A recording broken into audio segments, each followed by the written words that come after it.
राधे राधे दोस्तों, आप सभी का मेरे चैनल ब्लड एंड पर्ल में स्वागत करती हूँ। और आज मैं लेकर आई हूँ सोमवार की व्रत कथा। दोस्तों, कभी भी कोई भी व्रत आप अगर इच्छा है जो आप शुरू करें तो वो कृष्ण पक्ष नहीं, आप शुक्ल पक्ष से स्टार्ट करें। कोई भी व्रत क्या कहा जाता है ना, जो अंधेरा अंधेरा ही छाता है, तो इसीलिए कभी भी शुक्ल पक्ष से ही स्टार्ट करें। और मैं ये हमेशा कहूँगी, जो पूरे धैर्य और पूरे मतलब कि मन से आप कोई भी व्रत स्टार्ट करें। तो आइए जानते हैं सोमवार की व्रत कथा क्या है। और इसमें पहले समय में किसी नगर में एक धनी व्यापारी रहता था। दूर दूर तक उसका व्यापार फैला हुआ था। नगर के सभी लोग व्यापारी का सम्मान करते थे और इतना सब कुछ के संपन्न के होने के बाद भी वह व्यापारी बहुत दुखी था, क्योंकि उसकी कोई संतान नहीं थी, जिस कारण अपने मृत्यु के पश्चात व्यापार के उत्तराधिकारी की चिंता उसे हमेशा सताती रहती थी। पुत्र इच्छा की प्राप्ति की इच्छा व्यापारी प्रत्येक सोमवार भगवान शिव की व्रत पूजा किया करता था और शाम के समय शिव मंदिर में जाकर शिव जी के सामने घी का दीपक जलाया करता था। उसकी भक्ति देखकर माँ पार्वती प्रसन्न हो गई और भगवान शिव से उस व्यापारी की मनोकामना पूर्ण करने का निवेदन किया। भगवान शिव बोले, इस संसार में सबको उसके कर्म के अनुसार फल की प्राप्ति होती है। जो प्राणी जैसा कर्म करते हैं वह उन्हें वैसा ही फल प्राप्त होता है। शिव जी द्वारा समझाने के बावजूद भी माँ पार्वती नहीं मानी और उस व्यापारी की मनोकामना पूर्ण हेतु वे शिव जी से बार बार अनुरोध करती रहे।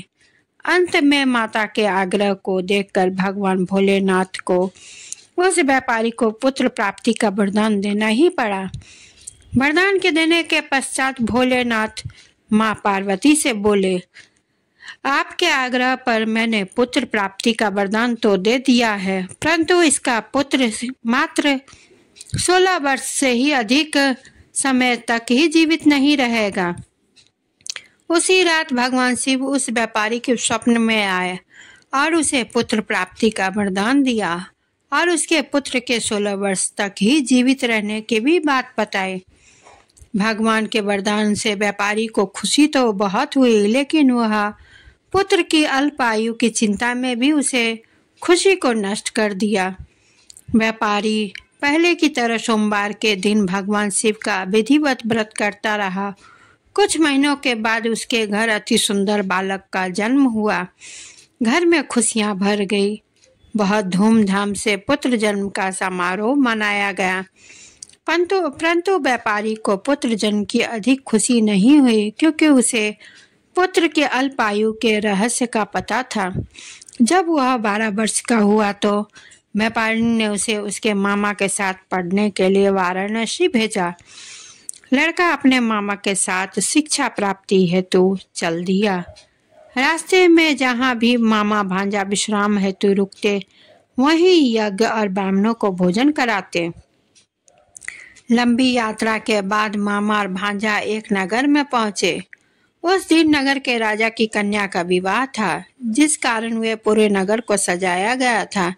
निश्चित समय पर बारात आ गई थी, लेकिन वर का पिता अपने बेटे के एक आंख से काने होने के कारण बहुत चिंतित था। उसे भय था कि इस बात का पता चलने पर कहीं राजा विवाह से इनकार न कर दे, इससे उसकी बदनामी भी होगी। जब वर के पिता ने व्यापारी के पुत्र को देखा तो उसके मस्तिष्क में एक विचार आया। उसने सोचा, क्यों ना इस लड़के को दूल्हा बनाकर राजकुमारी से विवाह करवा दूं। विवाह के बाद इसको धन देकर विदा कर दूंगा और राजकुमारी को अपने नगर ले आऊंगा। वर के पिता ने लड़के के मामा से इस संबंध में बात की। मामा ने धन मिलने के लालच में वर के पिता की बात स्वीकार कर ली। लड़के को दूल्हे का वस्त्र पहनाकर राजकुमारी से विवाह कर दिया। राजा ने बहुत सारा धन देकर राजकुमारी को विदा किया। शादी के बाद लड़का जब राजकुमारी के साथ लौट रहा था तो वह सच नहीं छिपा सका और उसने राजकुमारी के ओढ़नी पर लिख दिया, राजकुमारी, तुम्हारा विवाह मेरे साथ हुआ था। मैं तो वाराणसी पढ़ने के लिए जा रहा हूँ और अब तुम्हें किसी नवयुवक की पत्नी बनना पड़ेगा। वह कौन कान्हा है।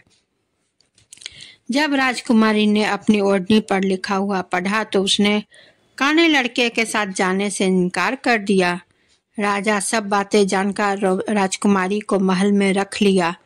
उधर लड़का अपने मामा के साथ वाराणसी पहुंचा और गुरुकुल में पढ़ना शुरू कर दिया। जब उसकी आयु 16 वर्ष की हुई तो उसने यज्ञ किया। यज्ञ के समाप्ति पर ब्राह्मणों को भोजन कराया और खूब अन्न वस्त्र धन दान दिए। रात को वह अपने शयन कक्ष में सो गया। शिव के वरदान अनुसार शयन अवस्था में ही उसके प्राण पखेरु उड़ गए। सूर्योदय पर मामा मृत भांजे को देखकर रोने पिटने लगा। आपस में लोग भी एकत्र होकर दुख प्रकट करने लगे। लड़के के मामा के रोने बिलाप करने के स्वर समीप में गुजरते हुए भगवान शिव और माता पार्वती भी सुने।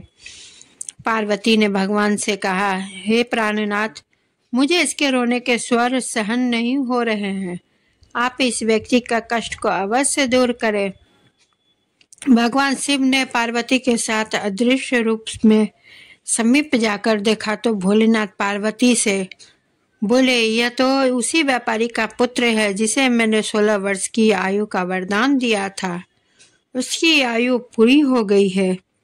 माँ पार्वती फिर भगवान शिव से निवेदन कर उस बालक को जीवन देने का आग्रह किया।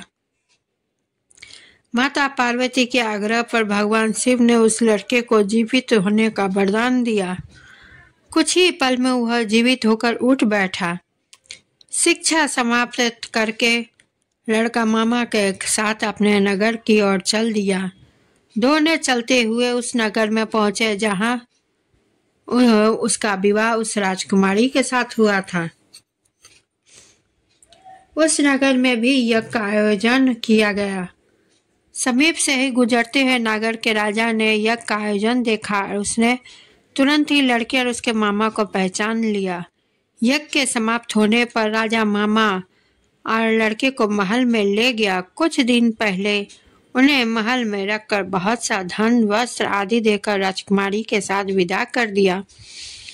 इधर भूखे प्यासे रहकर व्यापारी उसकी पत्नी बेटे की प्रतीक्षा कर रहे थे। उन्होंने प्रतिज्ञा रखी थी कि यदि उन्हें अपने बेटे की मृत्यु का समाचार मिला तो दोनों अपने प्राण त्याग देंगे। परंतु जैसे ही उसने बेटे के जीवित वापस लौटने का समाचार सुना तो वह बहुत प्रसन्न हुआ। वह अपनी पत्नी और मित्रों के साथ नगर के द्वार पर पहुंचा।